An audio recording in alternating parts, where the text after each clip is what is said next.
Ayun. Uulitin kasi guys na stop. Di naman, dadagdagan ko lang siya sila kasi para siyang perfect kanto na wala sila.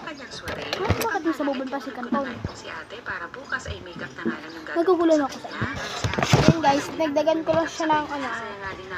Excited kami na may mga ganitong pa-events sa school nila. Magmumukbang na kami guys. Ay, ako lang pala magmumukbang guys. Ako lang. Hindi ka kasali. Ano ka? Hindi ka kasali. Hindi ka kasali. Guys, may nagmamakaawa dito. Hindi nga kasali. Hindi kasali. Dito naman ang napakabait nating kapachingching na habang inaayusan ko si ate, sa likod. Hindi naman kasali yan, be. Kaya nga eh. Di naman kasali.